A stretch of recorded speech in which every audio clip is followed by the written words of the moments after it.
오늘 열왕기상 18장 말씀을 통해서 말씀을 깨닫는 지혜와 응답받는 기도의 은총이 우리에게 넘치게 되기를 원합니다. 성경에는 수많은 승리의 장면들이 있습니다. 생각만 해도 가슴 벅찬 큰 스케일의 승리들, 우리의 마음을 둥둥둥 뛰게 하는, 흥분하게 하는 승리의 장면들이 많이 있습니다. 그 중에서 정말 우리의 마음을 항상 뜨겁게 달아오르게 하는 장면을 세 가지만 꼽는다면 아마 이름을 이렇게 붙여볼 수 있을 것 같습니다. 3대 대첩이 있다. 3대 대첩, 승리를 좀 꼽아볼 수 있겠는데요. 먼저는 출애굽 당시에 모세가 지팡이를 이렇게 드니까 하나님께서 홍해를 갈라주시던 그 장면 잊혀지지 않죠. 홍해 대첩이라고 이름을 붙일 수 있을 것 같고요. 또 하나는 다윗이 골리앗의 이마에 물맷돌을 날리는 그 엘라 골짜기에서의 승리, 일명 엘라 대첩이라고 할 수 있겠고요. 그리고 오늘 바로 바알 선지자 450명, 아세라 선지자 400명, 총 도합 850대 1로 영적인 승리를 거두었던 엘리야의 승리, 갈멜산에서의 승리를 갈멜 대첩이라고 아마 부를 수 있을 것 같습니다. 이 세 가지 이야기가 홍해 대첩, 엘라 대첩, 그리고 이 갈멜 대첩이 우리에게 승리의 기쁨과 감격을 주는 이유가 있죠. 뭐냐 하면 불가능해 보이는 싸움을 승리했다는 것입니다.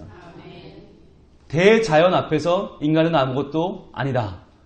바다를 인간은 건널 수 없다라고 하는 우리의 고정관념을 깬 것이 첫 번째 홍해 대첩이라고 한다면, 작고 어린 소년은 크고 노련한 장수를 절대 이길 수 없다라고 하는 편견을 깬 것이 엘라 대첩이고요. 그리고 오늘은 850대 1, 숫자로 아무리 계산을 해도 답이 나오지 않는 이 싸움의 승리는 우리에게 정말 현대를 살아가면서 숫자에 너무 민감해지고 다수편에 서기를 좋아하고 소수편에 서는 것을 불안해하는 우리의 계산의 논리, 계산의 상식을 뒤집어 엎는 우리의 새로운 승리의 공식이라고 하는 것입니다. 살아가면서 세상은 너무 커 보이고 세상은 너무 대단해 보이고 850대 1이라고 하는 믿음의 분량은 너무 작아 보이고 내가 예수를 믿는 것이, 내가 말씀대로 사는 것이 과연 내가 잘하는 짓인가? 라고 계속 자기를 돌아보게 하면서 세상 편에 서면 편한데, 세상 편에 서면 훨씬 좋아 보이는데, 훨씬 있어 보이는데, 훨씬 편해 보이는데 내가 하나님 말씀대로 살 것인가? 욕심대로 살 것인가를 고민하며 살아가는 우리에게 다시 한번 숫자가 중요한 것이 아니라, 많고 적음이 중요한 것이 아니라 어느 편이 진리인가를 돌아보게 하는 하나님 말씀대로 오늘 하루를 다시 한번 살아갈 것을 오늘 말씀은 우리에게 교훈하고 있습니다. 오늘 승리는 하나님의 능력으로 세상과 대면하여 맞서는 자의 승리의 모습을 보여주고 있습니다. 세상에서 우리는 하나님을 믿는 사람으로서 그래, 온유하게 살아야지, 그래, 평화가 중요해. 하지만 이러한 모습은 자칫하면 하나님을 대항하여, 하나님을 거슬러서 하나님에 대하여 높아지려고 하는 세상과 대면하지 못하게 하는 우리의 비겁한 모습을 만들어낼 수도 있습니다. 평화가 중요하고 사랑이 중요하고 온유가 중요하지만 필요한 때에 우리는 하나님을 향하여 높아지려고 하는 세상과 대면할 필요가 있습니다. 그러한 믿음이 있어야만 우리 안에서 자꾸만 나를 하나님으로부터 멀어지게 하려는, 하나님으로부터 나를 떼어내려고 하는 이 세상의 권세와 맞서 싸울 수 있는 것입니다. 그래야만 우리는 하나님을 향하여 높아지려고 하는 내 안에 있는 수많은 나와 싸워서 그것들을 이기고 하나님 앞에 내 자신을 무릎 꿇게 하여 바른 예배를 드리는 예배자로 설 수 있을 것입니다. 이 대면의 모습이 오늘 17절, 18절에 먼저 나와 있습니다. 17절에서 엘리야를 볼 때 아합은 그에게 이렇게 말합니다. 이스라엘을 괴롭게 하는 자여 너냐? 세상은요, 속공에 빠릅니다. 선공에 빠릅니다. 먼저 치고 들어옵니다. 야, 엘리야, 이스라엘을 괴롭게 하는 자 너냐? 라고 말합니다. 이 말은 뭐죠? 네가 가뭄을 선포해서 지금 가뭄이 오지 않았냐? 네가 우리를 괴롭게 하고 있다 라고 말하는 거예요. 그랬더니 18절에 엘리야는 한마디 지지 않고 이렇게 그를 대면하여 말합니다. 그가 대답하되 내가 이스라엘을 괴롭게 한 것이 아니라 당신과 당신의 아버지의 집이 괴롭게 하였으니 이는 여호와의 명령을 버렸고 당신이 바알들을 따랐음이라. 우리가 이런 당당함이 필요합니다. 세상이 말하죠. 기독교가 문제야. 교회가 문제야. 왠지 이런 말 들으면 위축돼요. 정말 우리가 문제인가? 여러분, 뭐가 문제예요? 교회가 뭘 잘못했어요? 세상의 논리대로 따라가지 않았을 뿐이고 세상이 말하는 대로, 세상이 하자는 대로 안 했을 뿐이에요. 우리는 하나님 말씀대로 살 거야. 오늘날 얼마나 수많은 바알들이 있습니까? 물질 문명이라는 바알이 있고요. 사람보다 돈이 중요해졌고요. 사람보다 체면이 중요해졌고요. 사람보다 눈에 보이는 것들이 더 중요해졌어요. 이거 잘못된 거잖아요. 교회는 그거 아니라고 말하는 거예요.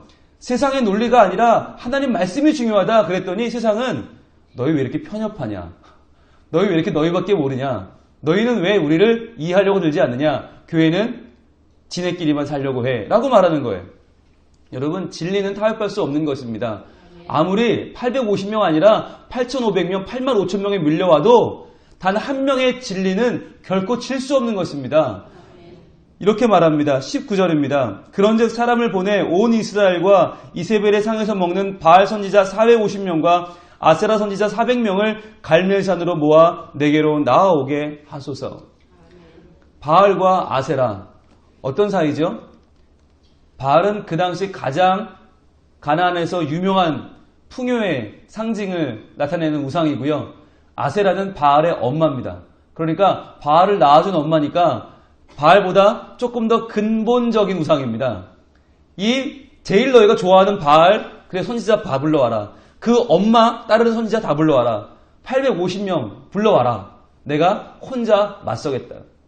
이것은요, 숫자를 넘어서는 진짜를 구별하는 거예요. 세상에 일리가 없는 것은 없어요. 그러나 일리가 있다고 다 진리는 아니에요. 진짜 진리가 무엇인지를 보여주겠다. 이런 모습을 오늘날 우리 교회도 참 가졌으면 합니다. 오늘날 교인들이 세상이 입을 모아서 뭐 댓글이 수천 개 달리고 수만 개 달리면 어때요? 그게 중요한 게 아니라 진짜 진리가 무엇인지를 보여줄 수 있는 그 진짜 교인, 진짜 그리스도인 한 사람이 필요한 시대가 아닌가 합니다. 21절에 엘리야가 말합니다. 모든 백성이 가까이 나아가 이르되 너희가 어느 때까지 둘 사이에서 머뭇하려느냐? 여호와가 만일 하나님이면 그를 따르고 바알이 만일 하나님이면 그를 따를지니라 하니 백성이 말 한마디도 대답하지 아니하는지라. 이것이 오늘날 우리의 모습이에요.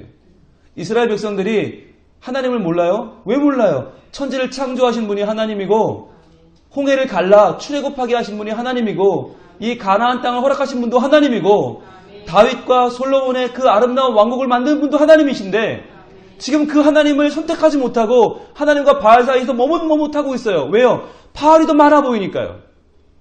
바알이 더 커 보이니까 야, 눈에 안 보이는 하나님은 작은 거 아니야? 야, 하나님 힘 없는 거 아니야? 지금 850대 1이라는 이 숫자 앞에서 백성들은 머뭇하고 있습니다. 오늘날 우리의 모습도 이렇지 않습니까?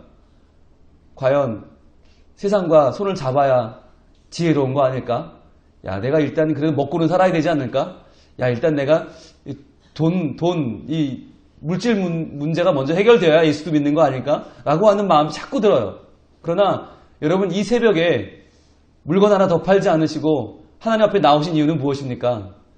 내가 이 시간 먹고 사는 것보다 중요한 게 있다는 거 아닙니까? 내가 이 시간 열심히 사는 것보다 중요한 게 있다는 거 아닙니까?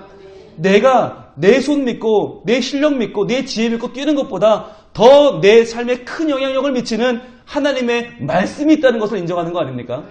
하나님께서 진정 우리를 위하시면 세상이 우리를 당해낼 수 없는 줄 믿습니다. 오늘의 승리는 다른 게 아니라 우리에게 진짜 필요한 게 무엇인지를 알게 하시려는 것이에요. 진짜 필요한 거. 오늘 말씀 이렇게 결론이 나거든요. 46절입니다. 여호와의 능력이 엘리야에게 임하매 그가 허리를 동이고 이스라엘로 들어가는 곳까지 아합 앞에서 달려갔더라. 여호와의 능력이 임합니다. 여호와의 능력이 임해요. 아니 그러면 여호와의 능력이 임하기 전까지 이전에 어떻게 이긴 겁니까? 능력도 없는데 뭘로 이겼어요? 여러분, 능력은 이때 임해요. 이전까지 어떻게 이겼어요? 능력도 없는데 믿음으로 이긴 것입니다. 우리가 능력을 받고서야 이기는 게 아니에요. 나중에 대단한 실력자가 되고서야, 믿음의 위인이 되고서야 세상을 이기는 게 아니라, 비록 지금 연약하지만, 아직 나는 아무것도 아닌 것처럼 보이지만, 그러나 이 새벽에 나와 주여 나를 도와주시옵소서 기도하는 믿음이 세상을 이기는 것입니다. 엘리야는 능력받기 전에도 하나님의 응답을 받았고 850대 1을 승리로 이끌었습니다. 그 믿음은 지금 우리에게도 있는 줄 믿습니다. 능력이 아니라 믿음입니다.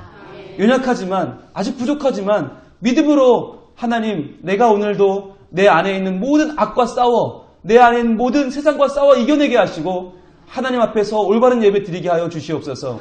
이 마음으로 준비할 때에 이 토요일 우리의 삶이 정화되고 깨끗해지고 준비되어서 내일 거룩한 예배를 드릴 수 있는 예배자의 모습으로 설 수 있는 줄 믿습니다. 진정한 승리는 십자가의 승리입니다. 예수 그리스도의 승리입니다. 그 승리가 이 사순절에 우리의 마음속에서 먼저 일어나서 그 승리가 이 세상에 퍼져나갈 수 있기를 원합니다. 믿음이 이깁니다. 믿음이 이깁니다. 능력이 없다고 한탄할 것이 아니라 우리 안에 있는 믿음을 가지고 오늘 내가 먼저 변하고 내가 먼저 새로워지고 내가 먼저 하나님 앞에 말씀대로 서서 하나님을 영화롭게 하고 내 주변을 변화시키는 믿음의 사람으로 설 수 있기를 우리 하나님 원하고 계십니다. 기도하겠습니다. 김경옥 집사님, 사순절 감사헌금 자녀들을 위해서 2,000번자금 드렸습니다. 하나님 감사합니다. 갈멜산에서의 엘리야의 승리를 통해서 오늘날 우리도 숫자에 얽매이지 않고 대중의 흐름에 편승하지 않고 오직 하나님 말씀에 의지하여 오늘 하루를 승리하도록 대면하는 힘을 깨우쳐 주시니 감사합니다. 토요일입니다. 내일 주일 예배를 경건히 드리기 위해서 오늘 우리 안에 자리 잡은 세상의 논리와 대면하여 싸워 이기며 경건한 마음으로 주일을 준비하는 한 날이 되게 하여 주시옵소서. 오늘도 우리 동신교회 복을 주시되 특별히 담임 목사님 건강과 목회를 지켜주시고 주일 말씀을 준비하실 때 이 시대를 변화시키고 민족의 내일을 열어가는 놀라운 말씀의 능력, 기도의 영적인 권세 더하여 주시옵소서. 2,000번째 헌금, 감사 헌금 드린 손길이 있습니다. 그 마음의 간절한 소원을 주님 아시지요. 꼭 들어주시고 전능하신 하나님의 손으로 형통케 하여 주시옵소서. 예수님 이름으로 기도합니다. 아멘.